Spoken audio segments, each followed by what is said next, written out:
I know you're in there, Bertie. I can hear you whistling. Who is that? Who's that? It's Jeeves. Oh. It's Cyril Funky Phipps. Barmy? Steady on, Jeeves. Come on in, quick. Come on, come on.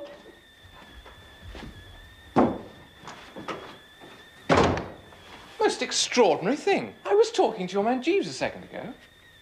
No, it was me. Well, he said he was Jeeves. No, it was me. I was pretending to be Jeeves. Oh, I see. Jolly good. Why? Well, I don't want my Aunt Dahlia to know that I'm here. I had a bit of a set to down at her place.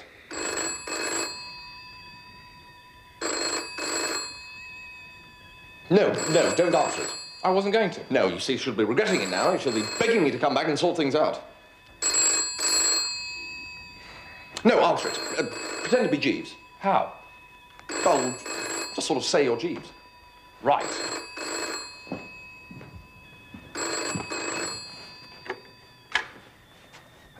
Mr. Wooster's residence? Where is Mr. Wooster? He's not at home, sir. I'm Jeeves. What do you mean, you think not? Oh. Well, who was it? Jeeves. Oh. Where was he? Just round the corner. Sent as an emissary, no doubt. Well, no, I'm sorry, but one can only do so much. What's an emissary? It's something that's sent. So what are you doing here, Barmy, anyway? Nothing really. Just came in for a smoke. Hope you don't mind.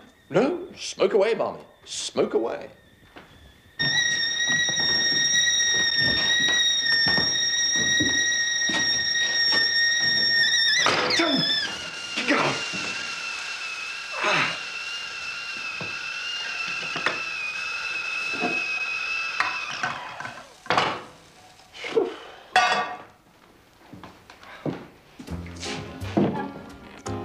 Barmy, when you said you'd come in for a smoke... I can't smoke at the drones at the moment. It's awfully pros, you see. We've got to bet on how long we can go without smoking. My doctor says it's better for me anyway.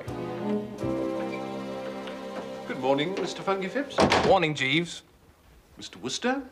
Morning, Jeeves. I'm just making some tea. Really, sir? Perhaps I could be... No. I may as well do it now that I've started. No, I've got quite used to looking after myself. It's surprising, is it not, sir, how much one can assimilate in a day? Now, Jeeves, it says here it's best to use soft water, but that after boiling it may again become hard. Well, I mean, that's ice, isn't it? And now it says here that yes, that's right, 1 teaspoonful per person and 1 for the pot. Well, I mean, what does the pot get one? If you'll allow me, sir. Cup of tea, Barmy? Love one.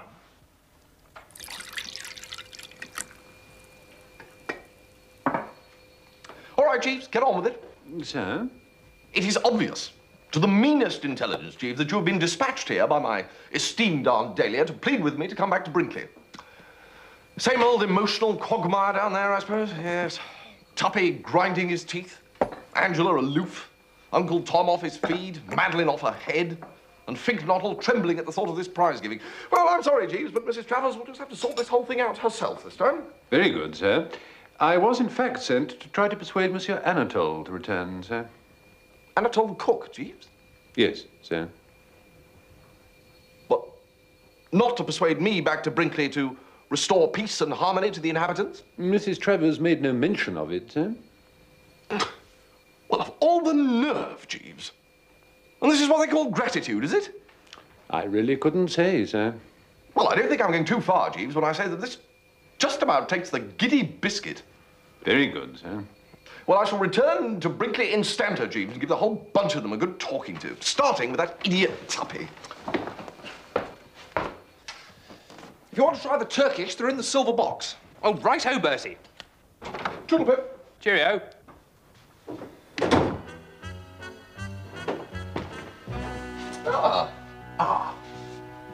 You're not going out, are you? Well, I am, Wolfie. How can I help you?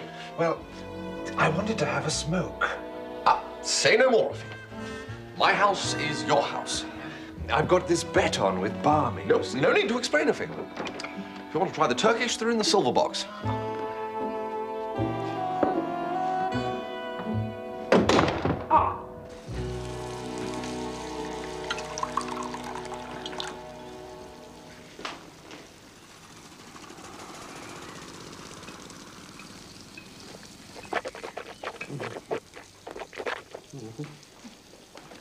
Am I not somebody, Mr. Jeeves? Undoubtedly, Monsieur Anatole. Then why they are making against me like bad peoples? Delicious velouté au fleur de courgette. Monsieur Anatole himself taught me to make it when he first stayed at our little hotel. Ah, but Madame has got so good of me many times over. Oh. A little more, perhaps, for Mr. Jeeves. We have a duty to look after our ladies and gentlemen, Monsieur Anatole. Look after? Am I the nursey? Am I the Nancy for the kiddies? No, this is not kiddies. No, no, no, no, no. Kiddies is nice. Kiddies is not stopping with the eats. Kiddies is not saying to us, a chap, poof, we not like you no more. We not eat your combustibles. Since time immemorial, Monsieur Anatole, it has fallen to the Gallic races to bring civilization to the rude northerly provinces of their empire. It's true. Anatole is civilian. Anatole is nice. It hasn't always been easy. Sometimes it has seemed impossible. But up to the time she went to Cannes, Angela loved me, you'll admit that. Oh, indisputably. But when she came back, she was just looking for an excuse to get rid of me. No, no, no. What would you want to get rid of you for? Well, obviously, during those 2 months, she's transferred her affections to some foul blister she's met out there. No, no, no, no. Well, I'll tell you one thing, and you can take this as official. If ever I find this slimy snake in the grass, I propose to take him by his beastly neck, shake him till he froths, and then pull him inside out and make him swallow himself. All right? My dear Tuppy, during those 2 months on the Riviera, it so happens that Angela and I were practically inseparable. If there had been somebody nosing around, I should have spotted it in a second. I see. So, no mixed bathing and moonlight strolls? No, no, no, no. Well, only with me. It was quite a joke at the hotel. But then I've always been devoted to Angela. Really? Oh, yes, yes. When we were kids, she used to call me her little sweetheart.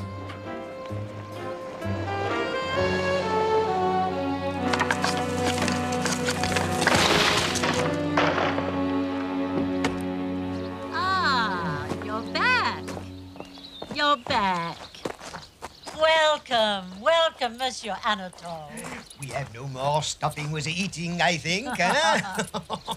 I get my bagage.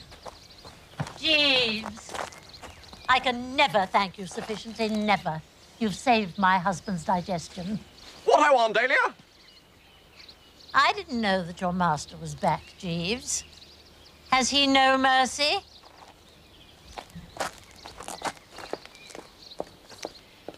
Jeeves, suppose that you were strolling through the illimitable jungle and you happened to meet a tiger cub. the contingency is a remote one, sir. Well, never mind. Let us suppose it. Very good, sir. Let us now suppose that you biffed that tiger cub. And let us further suppose that word reached its mother that you've done so. Now, what would you expect the attitude of that mother to be? In the circumstances, I should anticipate a certain show of disapprobation, sir. Yes, very good, Jeeves, very well put. Now, let us suppose that recently there'd been some little coolness between the tiger cub and the tigress. I don't know, for a day or two, perhaps they'd not been on speaking terms. Now, do you think this would make any difference to the vim with which the latter would leap to the former's aid? No, sir. No. Ah, well, here then, in brief, is my plan.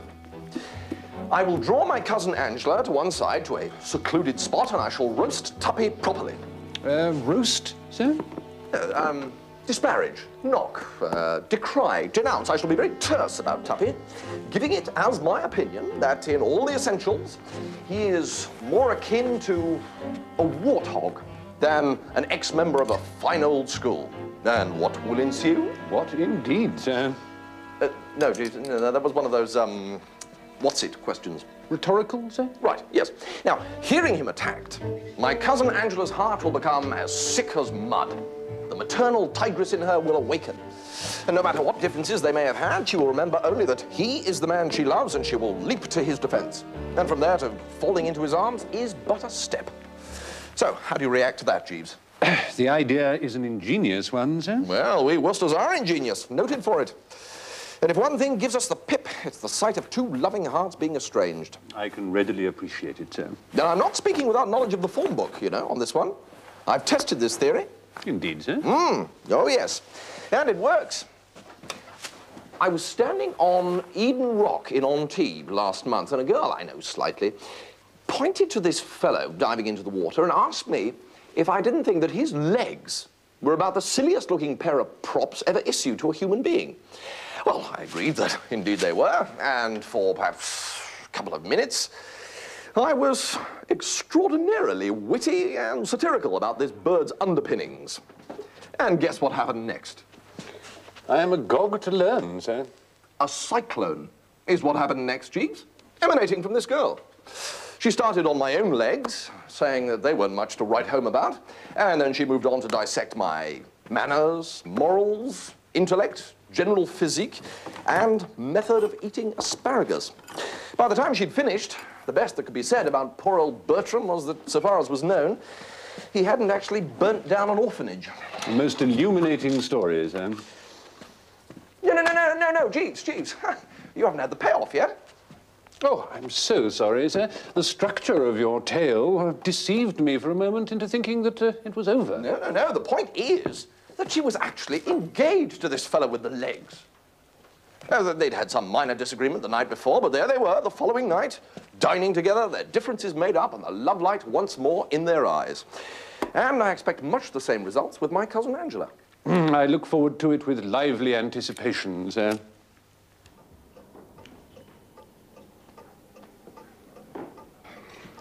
Care for a saunter, Angela, old girl? Love to, Bertie, darling. Good. Shh. Tom's listening to the news. I have much to say that's not for the public ear.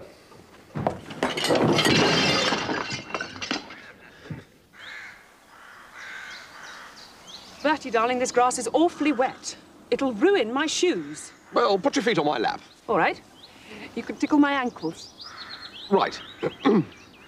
Now, Angela, what about you and Tuppy?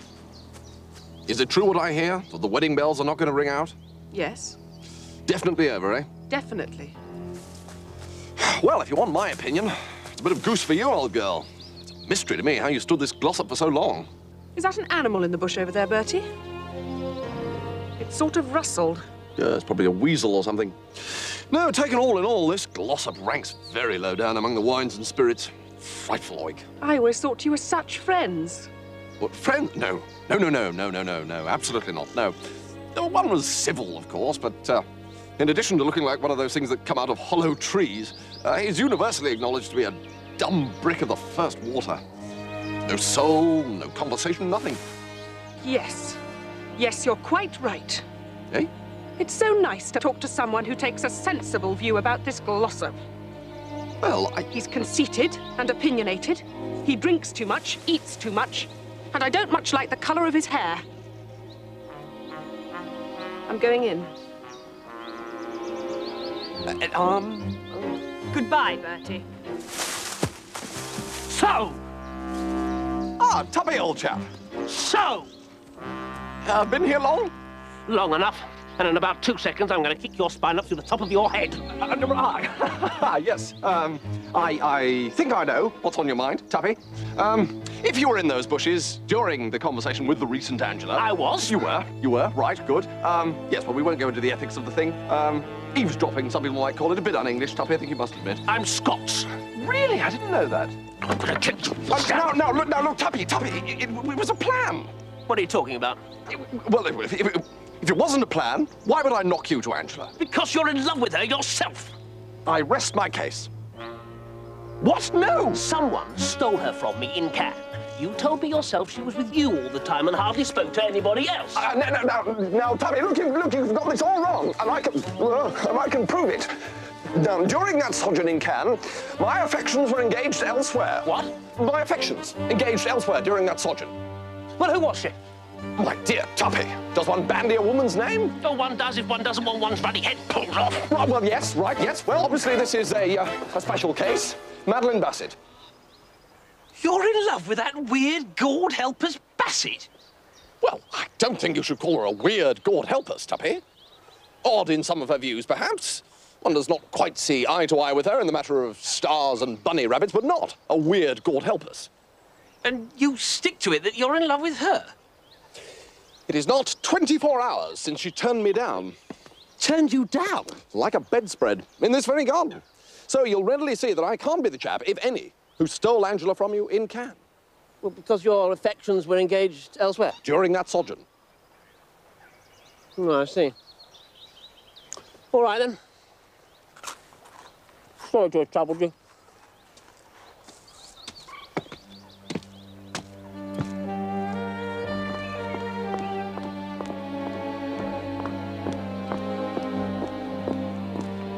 It wasn't just you.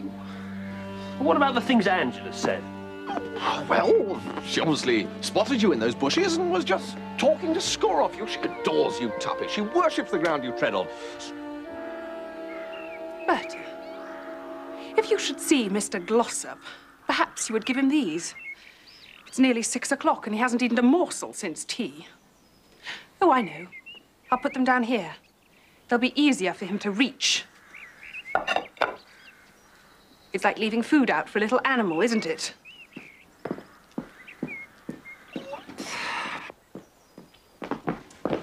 Angela?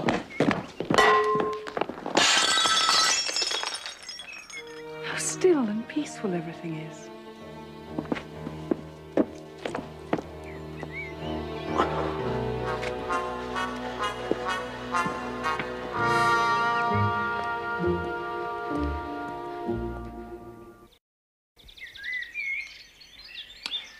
Jeeves, I have decided that Tuppy and Miss Angela will have to disentangle their own affairs. Today is the day for finally clearing up the whole Gussie-Miss Bassett imbroglio. Indeed, sir. Where we've been falling down in the past is in not keeping it to the forefront of our minds that in Gussie Fignottle what we are dealing with is a poop. A sensitive plant might perhaps be a kinder description, sir. A poop, Jeeves. And what's more, a poop who drinks nothing stronger than orange juice. I was not aware of that, sir. Oh, yes, Jeeves, I've had it from his own lips. Whether from some hereditary taint or because he promised his mother he wouldn't, Gussie Fignottle has never pushed so much as the simplest gin and tonic over the larynx.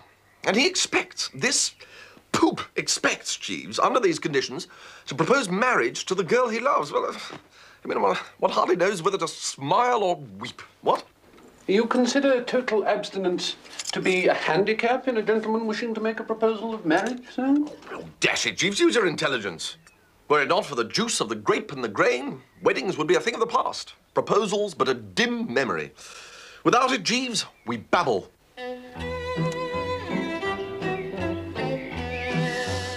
Thank you, Jeeves. Only active measures, promptly applied, can prevent this poor poop Fignottle from babbling about newts again. Which is why I intend to secure a bottle of gin and lace his luncheon orange juice with it. Sir? I can't imagine why you sir, Jeeves. Plan I've put forward seems to me to be icily logical. I fail to see why it should attract any sirring. No, sir. Let us hear your objections then, Jeeves. A certain amount of risk is inherent in your stratagem, sir. It is not always a simple matter to gauge the effect of alcohol on a subject previously unexposed to such stimulants. It can have distressing results in the case of parrots. Parrots? I'm thinking of an incident when I was in the service of the late Lord Brancaster, a gentleman who owned a parrot. One day it happened that the bird was lethargic, sir, and his lordship offered it a portion of seed cake steeped in the 84 port. Good egg. The bird bit his lordship on his thumb and sang part of a sea shanty. It then fell to the bottom of its cage and remained there for some considerable period of time, with its legs in the air, unable to move. I merely mention this, sir. There's a flaw here, Jeeves. Do you know what it is? No, sir. Gussie isn't a parrot. True, sir, but... No more discussion, Jeeves. He's a poop. Very good, sir.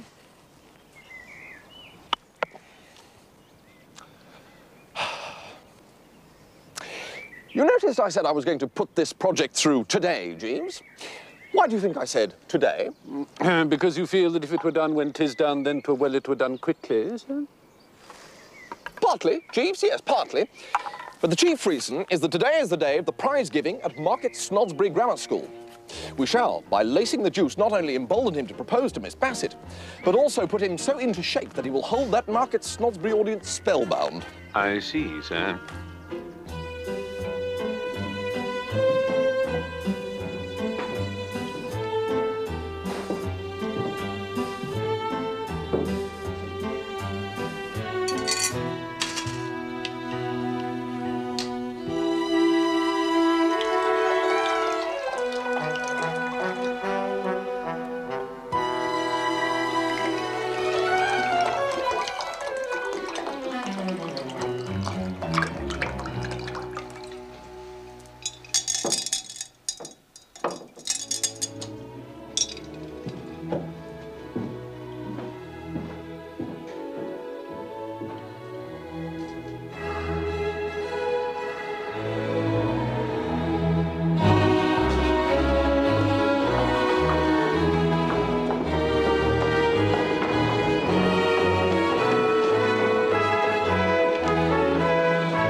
Seems to be happy enough, doesn't he? Indeed, sir, the engagement appears to have lifted his spirits quite considerably. Engagement? You're not aware that Mr. Finknottle proposed to Miss Bassett this afternoon and was accepted, sir? Well, Jeeves. Yes, sir. You see how right I was? Indeed, sir. Yes, this must be rather an eye-opener for you, Jeeves. Watch me handling this case. Luckily, sir, I found an opportunity to add half a bottle of ardent spirit to his luncheon orange juice. Lords, ladies and gentlemen. Oh, Jeeves. So did I, Jeeves. This year, we are all delighted to welcome, as our guest for the afternoon, Mr. Fitzwattle. Finknottle? I should say, Finknottle. Well, of course you should, you silly ass. Well, all right, get on with it. We are all happy, as I say, to welcome Mr. Finknottle, who has kindly consented to present the prizes. Now, I'm sure Mr. Finknottle's name is familiar to us all. Well, not to you. You didn't seem to know it's a dashed well what?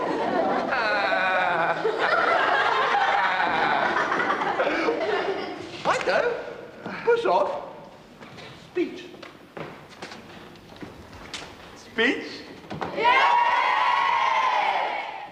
Boys! No, I mean, ladies and gentlemen and boys.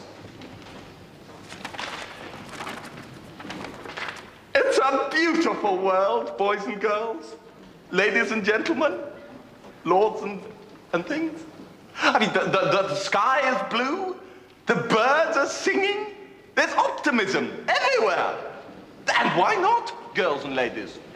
I should like you all to be upstanding and give 3 cheers for this beautiful world. Up you get. Hip, hip, hooray! Hip, hip. Hip, hip. Hooray! All right, sit down, sit down. Now, anybody who says this isn't a beautiful world doesn't know what they're talking about. You see, if there's one thing in the world I can't stand, it's a pessimist. See, a pessimist is a man who... Why, hello, Bertie. I didn't know you were here. Now, there's an instance of what I mean. Ladies and... what's it? Take a good look at that object sitting there at the back. Morning coat, trousers is worn, moldy rose in buttonhole, you can't miss him. I despise that man, women and children. And shall I tell you why? Eh? Because he's I think, Mr. Finknottle, as time is getting on, I think perhaps we ought to commence the prizes. Oh, it's you. The prizes, yes, righto. Might as well be shoving along with it. What's this one? Spelling and dictation, P.K. Purvis. Spelling and dictation, P.K. Purvis. Forward, P.K. Purvis. P.K. Purvis? Yes, sir. It's a beautiful world, P.K. Purvis. Yes, sir. Ah, you've noticed it, have you? Good. You married by any chance? No, sir. Get married, P.K. Purvis. It's the only life. Yes, sir. Good boy.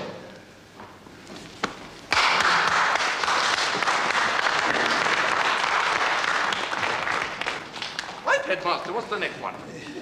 G.G. Simmons, scripture knowledge. G.G. Simmons, scripture knowledge. So, you've won the Scripture Knowledge Prize, have you, G.G. Simmons? So, yes, sir. Yes. You looked as a sort of little tick who would. And yet, how are we to know that you came by it in an open and above-board manner? I can assure you, Mr. Fignottle, every care was taken to ensure a correct marking. Well, if you say so. All right, G.G. Simmons, take your prize. Sir, thank you, sir. But let me tell you, there's nothing to stick on sight about in winning a prize for scripture knowledge. Bertie Wooster won a scripture knowledge prize, but of course Bertie frankly cheated. He succeeded in scrounging that scripture knowledge prize over the heads of better men by means of some of the rawest and most brazen swindling methods, even at a school where such things were the norm.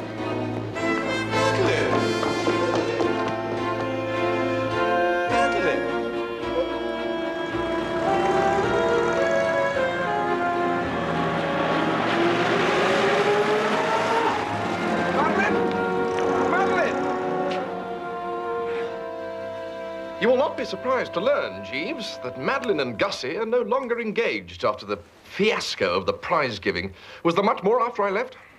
No, sir. Mr. Finknottle's inflamed cerebral condition brought about an early closure.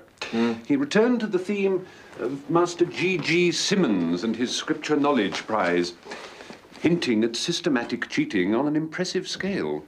He even went so far as to suggest that Master Simmons is well known to the police. Oh, golly. Yes, sir. Not our finest hour, Jeeves. No, sir. Door, Jeeves? Yes, sir. That may be Mr. Finknottle now. Oh, it's not you. Hello, Tuppy. Mr. Glossop. If you'll excuse me, sir. You remember what I swore I'd do to the chap who stole Angela from me? Well, as nearly as I can recall, you were going to pull him inside out. And make him swallow himself, correct. Well, the programme holds good for the newt bloke. The newt bloke? Gussie? The serpent Finknottle. But Gussie loves Madeline Bassett. Oh, you can't all love this blasted Bassett. It astonishes me how anybody could love her. No, Finknottle loves Angela and she loves him. Oh, that is absurd. Absurd, is it? Well, then perhaps you'll kindly explain to me how she happens to be engaged to him. Engaged? Tuppy, you could knock me down with an F. There must be some mistake. There is. The snake Finknottle's just made it.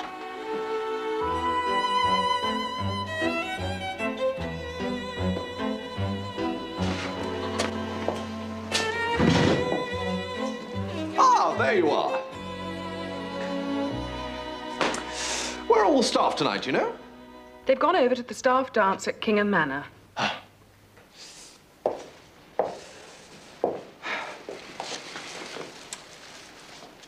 So, it appears that you've gone and got engaged to the Gussie. Quite right. We're in love. Oh, come now, Angela.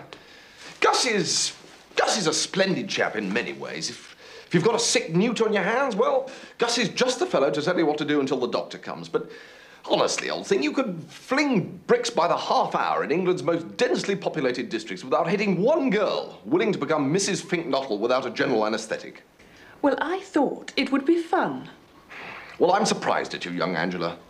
No wonder they say, oh, woman, woman. Who do? Well, chaps mostly. You know you're potty about Tuppy. For goodness sake, Bertie, go away and boil your head. Well, now, Angela, if you'll permit me to observe. No. Very well, then. I shall say no more.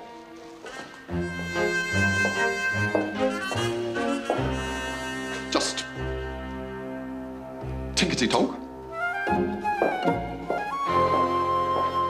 I say, Jeeves, do you know what's happened? Mr. Finknottle has got himself engaged to my cousin Angela. Gentlemen who are discarded by one young lady are apt to attach themselves without delay to another's, eh? It is what is known as a gesture. My Uncle George... Oh, never mind your Uncle George, Jeeves. No, sir. Save him for the long winter evenings, eh? Just as you say, sir. We must concentrate on rescuing Gussie. Go forth and scour the neighbourhood. I don't think that will be necessary, sir. Mr. Finknottle is here. Mr. Finknottle, sir? Gussie? Is that door locked? Yes, sir. Let me in, blast you! Who's on this door? What's going on? Are you in there? What do you think you're doing? Listen, if you don't open up, I'm going to jolly well break this door down! Wooster! Wooster! Right! Why was that door locked? Is one to have no privacy, Glossop? I instructed Jeeves to shut the door because I was about to disrobe. There, you see? Thank you, sir. Thank you, Jeeves. But I heard his snaky little voice. Well, I intend to search this room from end to end. And if he is here, you better say goodbye to him quickly and order your lilies.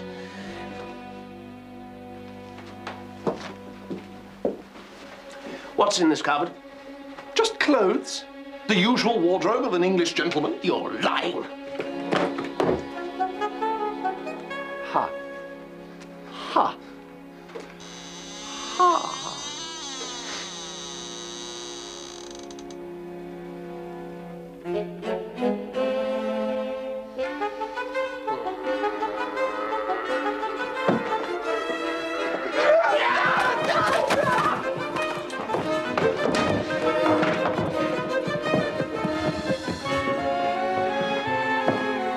Jeeves, this is all getting a bit thick. Yes, sir.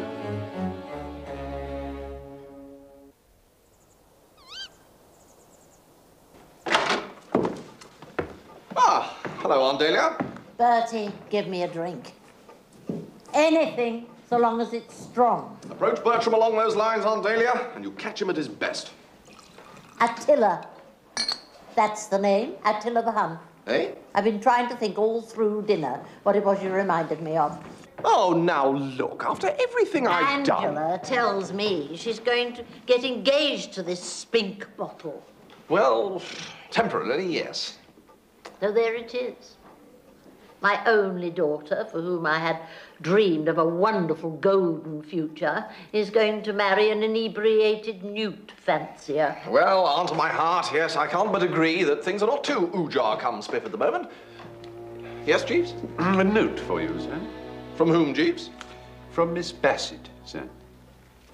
What does Madeline Bassett want to write to me for? Open the damn thing and see.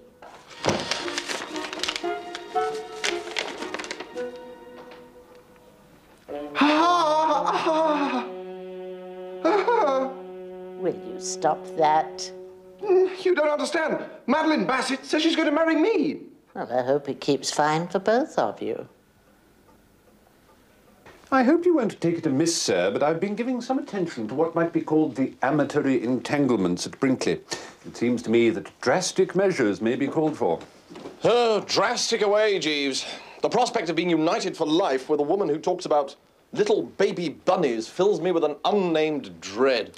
Supposing, sir, that in the middle of the night the fire alarm bell were to ring. Oh, not the fire alarm thing again, Jeeves. Yes, sir. As I see it, sir, the occupants of the house would suppose that a conflagration had broken out. Oh, possibly, Jeeves, possibly. Whereupon, if I'm not mistaken, Mr. Glossop would hasten to save Miss Angela, while Mr. Finknottle would perform the same office for Miss Bassett. Huh? This is based on psychology, is it, Jeeves? Yes, sir. It is thought to be the instinct of everyone upon the alarm of fire to save the object dearest to them. Seems to me there's a grave danger of seeing Tuppy come out carrying a steak and kidney pie. But resume, Jeeves, resume. Well, sir, the relations between the two couples could scarcely continue distant after such an occurrence. Well, you may be right. I just feel that there's great possibility for a slip-up here, Jeeves. However, I'm not in a position to cavil at even 100 to 1 shot. At what hour would you suggest bonging the bell? Not before midnight, sir. Shall I bong, or will you? I think it would be better coming from you, sir.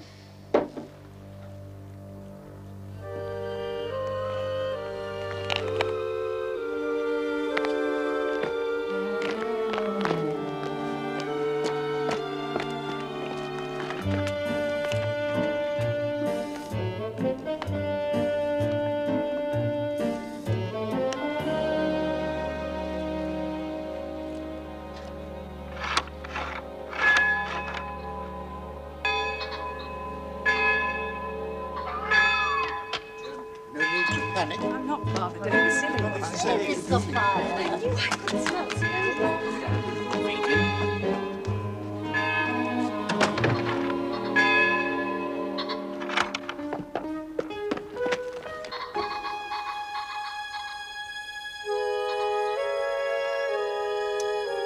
Well, Jeeves? Sir? There's no good saying sir. Look around you. See for yourself. Your scheme has proved a bust. Certainly it would appear that matters have not arranged themselves quite as we had anticipated, sir. We, Jeeves? As I had anticipated, sir. I'm not blaming you, Jeeves, but after this, well, forgive me if I hurt your feelings, Jeeves. Certainly, sir. If you would pardon me for interrupting you, I fancy Mrs. Travers is endeavouring to attract your attention. Just step this way a moment, Attila, dear, if you don't mind. What-o, Auntie? Well, Bertie, dear, here we all are. Well, quite. It was you, dear child, who rang the fire bell, was it not? I did sort of ring it, yes. Any particular reason? I mean, did you want something, or was it just a whim? I thought there was a fire. What gave you that impression, darling? Tell Auntie Dahlia. I thought I saw flames. The front door's shut. Somebody must have shut it behind them and it's locked. Then try another door. They're all locked. We could ring the doorbell. And who would you expect to answer it, dear?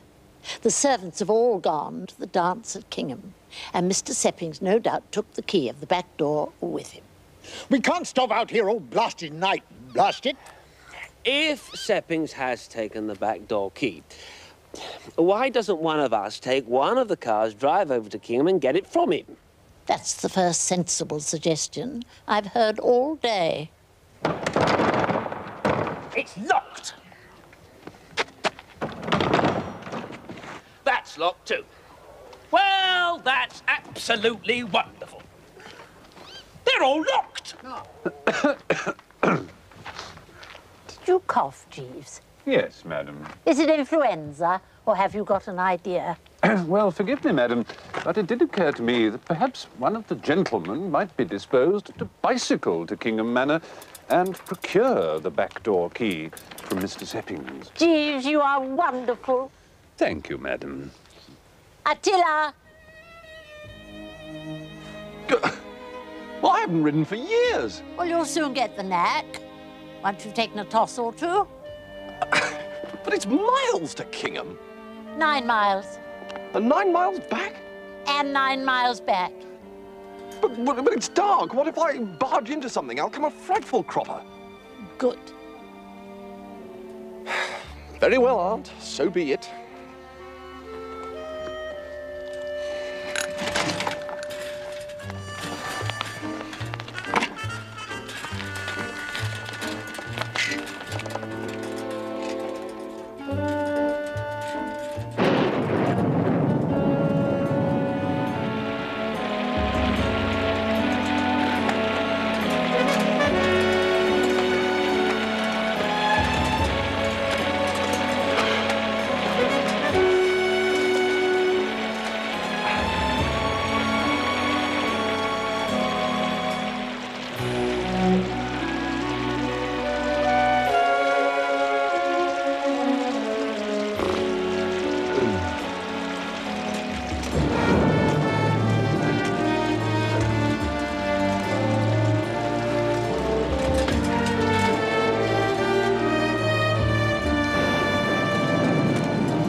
doing? They're all up at the dance. Yes, it is quite urgent, actually. I can try and telephone him with the telephone. Yes, if you would.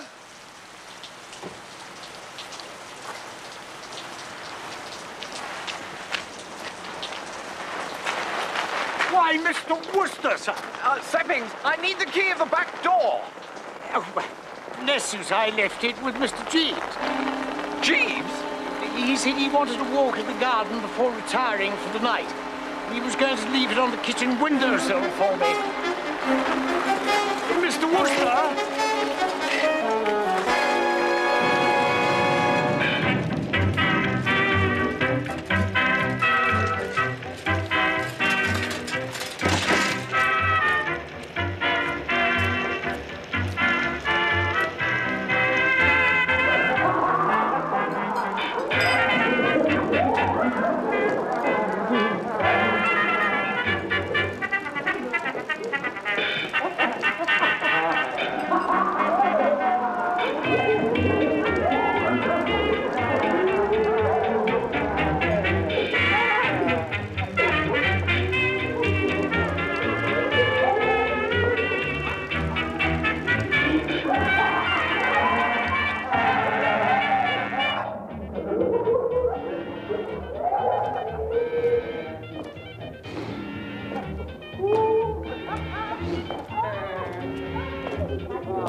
Oh, look.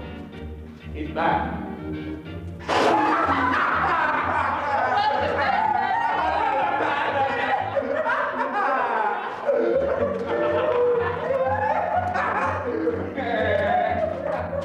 What on earth is going on, Jeeves? House seems positively awash with joy and laughter. It's gratifying, isn't it, sir? Oh, come now, Jeeves. I fear I've not been entirely frank with you regarding the fire bells. I never anticipated that it would of itself produce the desired results. I'd intended it merely as a preliminary to what I might call the main business of the evening. You gibber, Jeeves. Explain yourself. It occurred to me that were you, sir, to be established as the person responsible for the ladies and gentlemen being forced to spend the night in the garden, everybody would take so strong a dislike to you that in this common antipathy they would sooner or later come together. And such proved to be the case. After your departure on the bicycle, the various estranged parties agreed so heartily in their abuse of you that the ice was broken. And when I informed the ladies and gentlemen that I had found the key, and it was borne in on them that you were having that long ride for nothing, and there was a notable lessening of tension. Oh, there was there?